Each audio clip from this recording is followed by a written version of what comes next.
work in Greek, Syriac, and Arabic, and I'm mainly interested in manuscripts, textual transmission, and questions of intercultural relations among the Christians of the Levant, Christian communities of the Levant. So multilingualism is clearly at the center of my scientific concern, but I'm here a little bit as an outsider since the Levant is not really medieval Europe. So, it is common knowledge that Greek and Syriac share a common literary heritage, especially the Christian literature of the late antique period. Scriptures, the fathers of the church, exegetic, homiletic, hagiographical, and ascetical literature. But also a large part of the philosophic and scientific Greek heritage that was translated into Syriac. Moreover, these two languages have a pivotal role at the crossroads of complex multilingual textual transmission circuits towards Latin on the one hand, and towards Arabic and the other languages of the Christian East on the other, like Caroline MASSET and Jo Skipper showed us yesterday in this example. Taken separately, both the Greek and the Syriac literary traditions cannot be regarded as monolithic corpuses. They must already be considered in their multi-secular history, where different linguistic forms and usages have developed over time inside both linguistic systems. The Greek used by Plato in the 5th century before Christ has little in common with the popular Greek used some 20 centuries later in the epic song known as Diktyon Sakritas in the late Byzantine Empire. In the same way, the Greek manuscript copied in the multilingual monastery of Mount Sinai evolves in a radically different cultural milieu than a manuscript copied in Renaissance Venice. In Syriac, such differences are even more flagrant, as two distinct dialects, the Eastern and the Western, exist contemporaneously throughout the medieval period. So, even taken separately and considered in themselves, the Greek and the Syriac literary traditions already constitute a multilingual or multidialectal environment which needs to be modelized when entering a digital environment. Even more so as we are in the presence of two non-Latin scripts. Over the past decades, we have developed in the Department of Greek and Christian Oriental Studies at Institut de Recherche et d'Histoire des Textes in Paris, two distinct databases, Pinakes in Greek and e-ktobe in Syriac, both conceived as digital tools for the history of manuscript tradition and textual transmission. Both databases are indeed mainly concerned with the description of manuscripts and the identification of texts, not with the transcription of texts. Since one of the main aims of these two databases is to offer the user standardized lists of witnesses of a text, which have been constituted from a great variety of sources in many different languages, the question of the authority files used for the referencing of text has been from the start a great concern of ours. In this paper, I would like to discuss the choices that were made when creating these authority files and the problems faced with inherent to languages in non-Latin scripts. I will then present the first attempts that have been made at linking these two databases within larger digital networks. Rather than entering the specifics of one or the other database, as I believe that there are only few specialists of Greek and Syriac among you, the idea was to present the two in parallel in order to highlight some more general questions that may be of interest to all of you.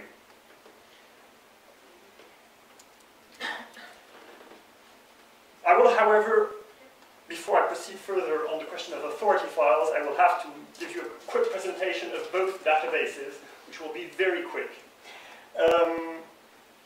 So Pinakes is a MySQL relational database on Greek manuscripts. It is the hire of a project known as the Greek Index Project, initiated in the 1970s at the Pontifical Institute of Medieval Studies in Toronto. It has been at the IRHT since 1990.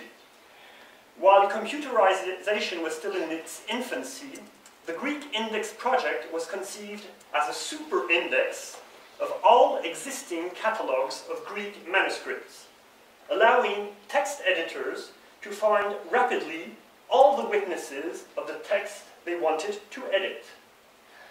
The database thus encompasses a very large chronological scale, since the texts themselves span from the 6th century before Christ, Herodotus, to the 17th century, no, not Herodotus, Hesiodus, to the 17th century AD, while the manuscripts span from the 4th century to the 20th century AD.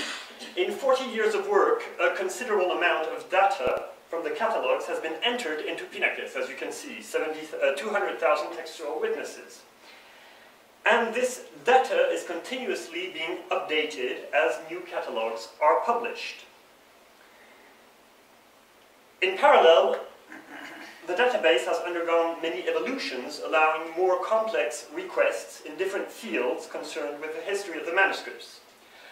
On the slide, you can see the main request form, which is still mainly concerned here with textual contents.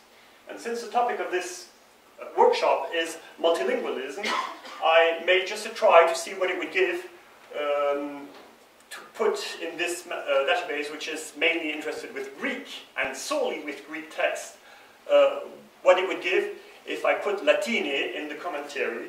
We never tag languages in the database, but if there are texts which are not solely in Greek, sometimes in more recent, I would say since 5 years, we start writing in the commentary that it was in a different language.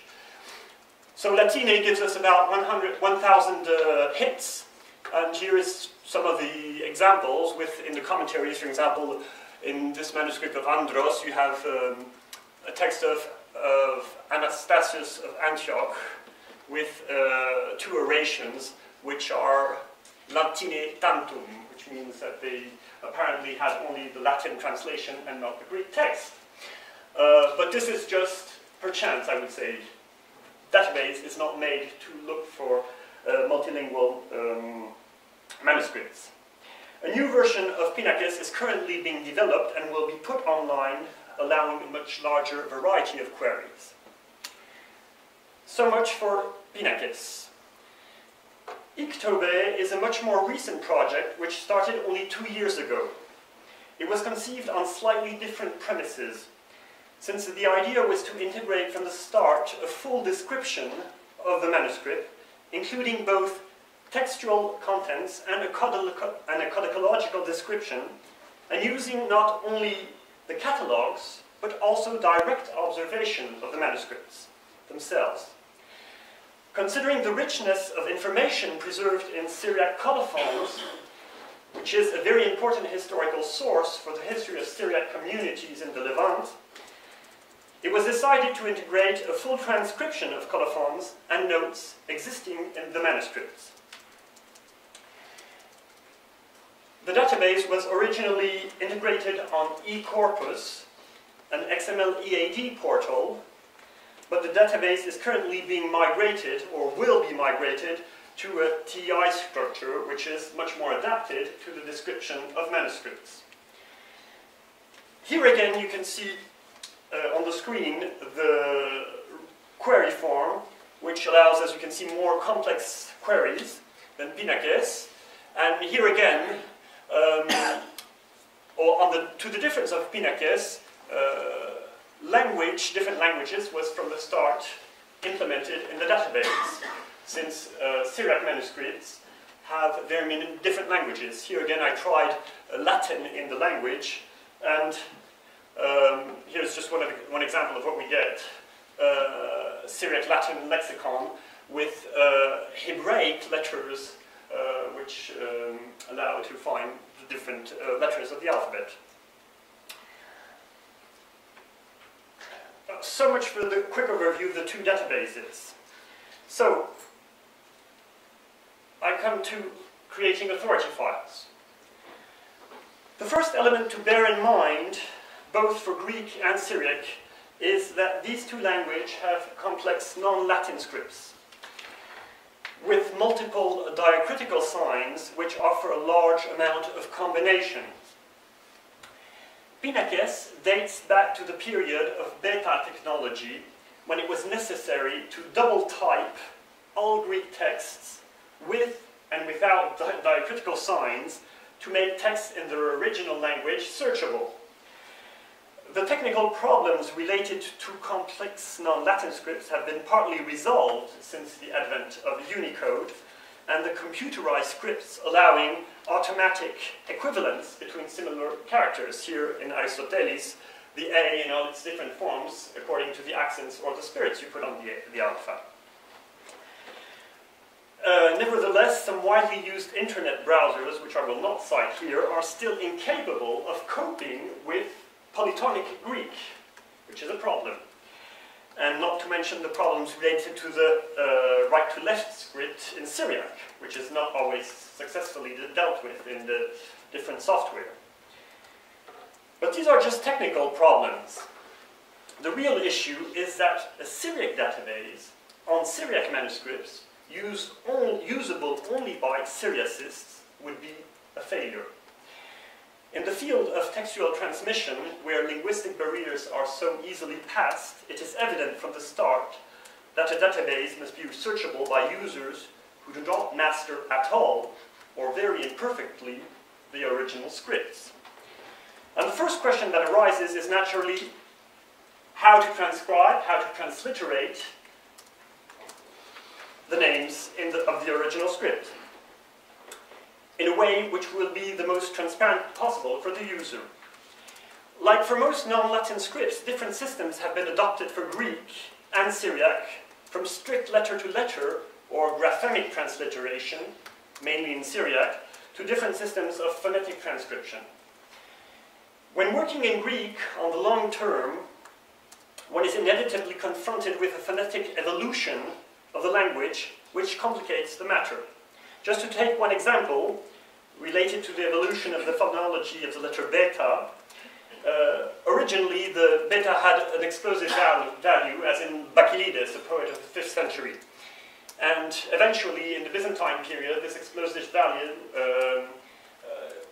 evolved towards a spirant value, as in Angelos Verhikos, who's a copyist of the 16th century.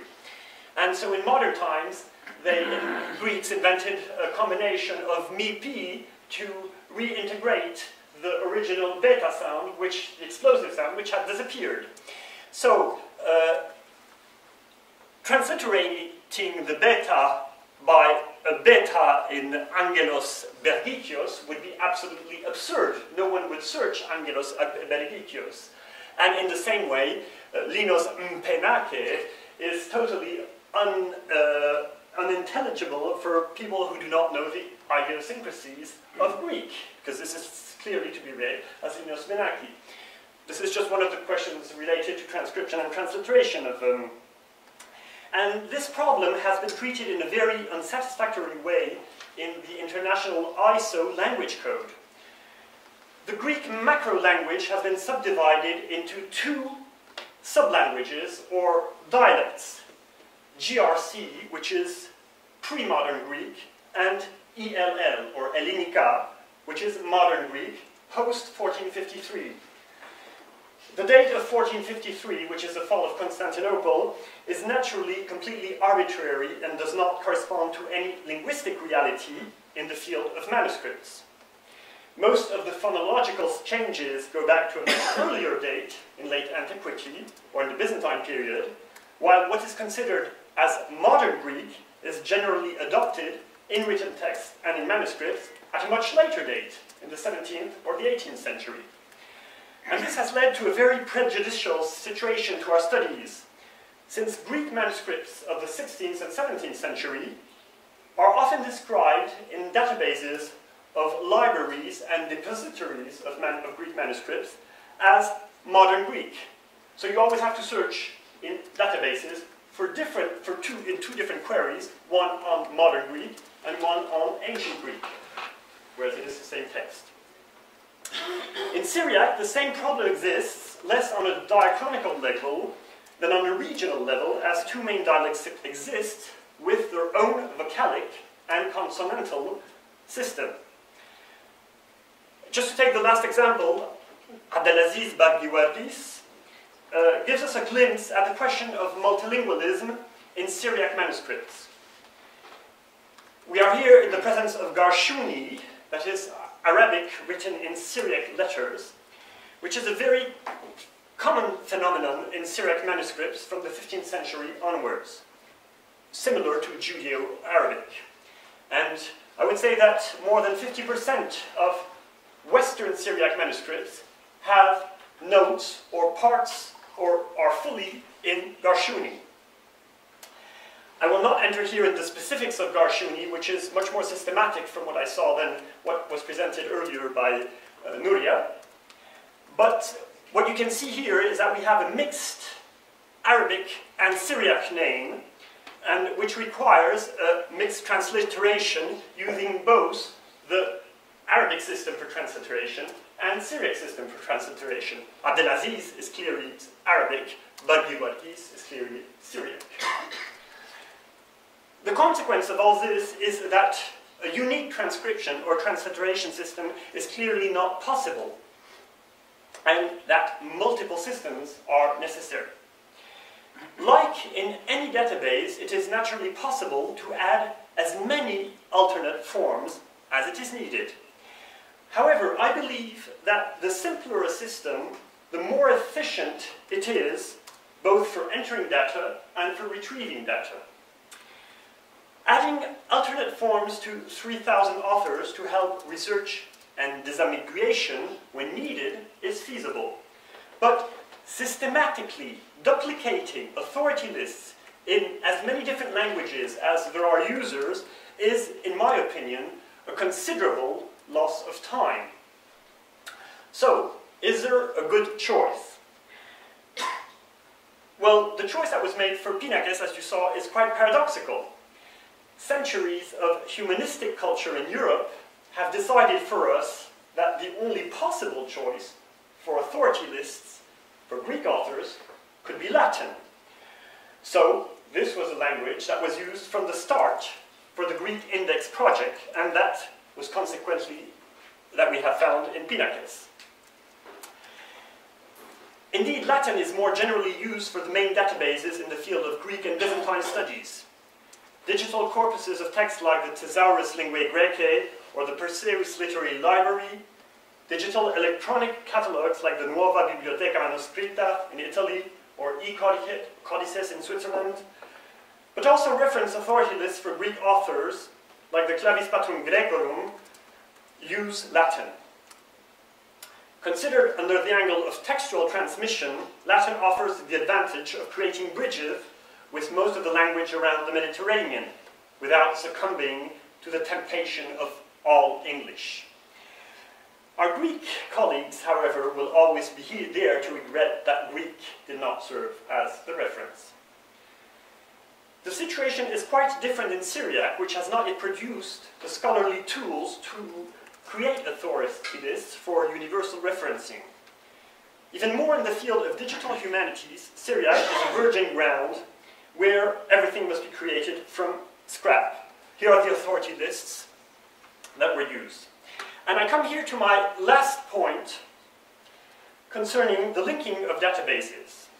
And I will start here with the case of Syriac. As we were developing e-ktobe, we had the chance that in parallel, a project of Syriac reference portal was being developed.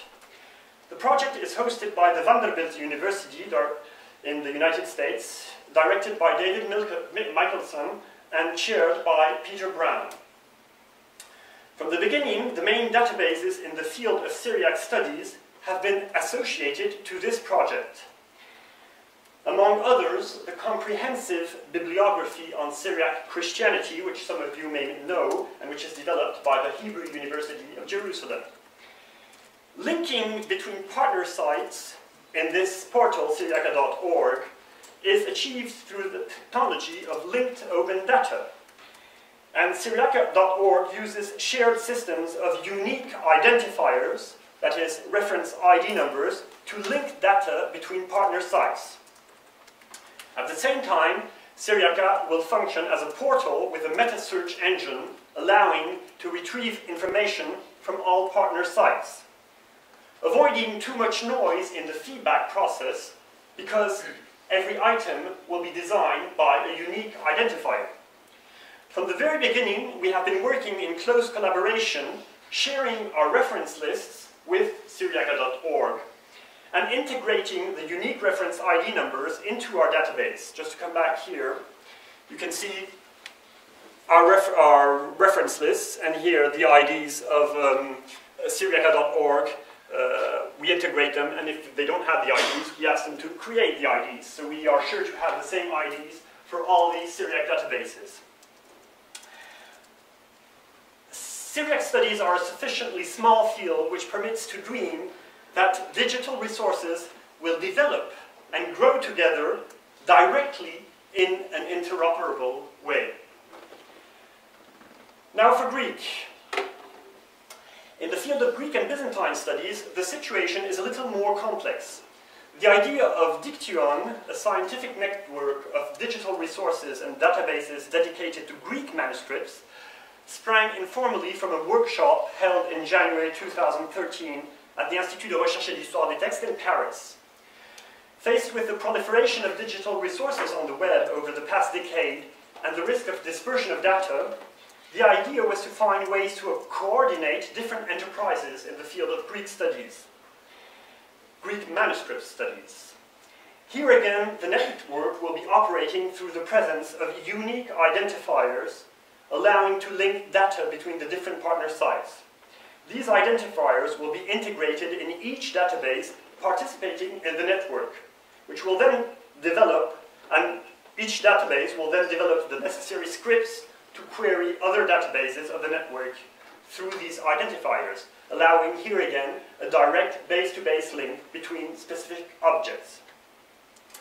Like in this cost action, we started with shelf marks. And the first step was to create unique identifiers for manuscript shelf marks. The Pinakes database constitutes a complete index of all, or nearly all, existing Greek manuscripts in the world. That is more than 70,000 manuscripts. Over the past 4 years, our team has systematically revised and completed this index so that we will be able to provide a full set of unique identifiers for shelf marks as the new version of the database will go online in the next few weeks. The challenge is that if we can make this work on manuscripts between the different databases, it will be possible to extend the experiment to more complex authority lists like authors. At the same time, and I will finish with this, we have been working on linking our databases inside IRHT. And we have cross-referenced the 70,000 shelf marks in Pinakes with the 10,000 shelf marks of Greek manuscripts, which are in Medium, the IRHT database, which is a common tool for all shelf marks and manuscript reproductions. Thanks to the computer scripts which were developed by CYRIL MASSET, cross-referencing of the series of shelf marks in the two different databases could be automatized to up to 70 or 80%. Here is the sheet used for the cross-referencing of the different shelf marks. We had to do manually the identification of the remaining 20% of shelf marks which were not identified automatically. That was 10 days, very unrewarding work, browsing through thousands of shelf marks and trying to cross-reference them. But at the end, the gain is substantial. We can have now a direct base-to-base link between the two IRHT databases on individual manuscripts without any noise. And the second gain is that this systematic browsing has allowed us to correct a number of errors in both databases, both in Pinakes and in Medium. So I have tried to show you that two parallel experiences of networking in the field of Greek and Syriac manuscripts. And the perspective it opens on the textual transmission, once these two networks will be united, are evidently very challenging. But the question I wanted to ask, or the question I've been reflecting over the past 2 days, hearing all these presentations, is I was wondering if before we start bringing together multilingualism, would it be not necessary to start working inside specific scientific fields and trying to link databases inside linguistic or smaller fields before trying to integrate larger fields? It's an open question. Voilà. Thank you.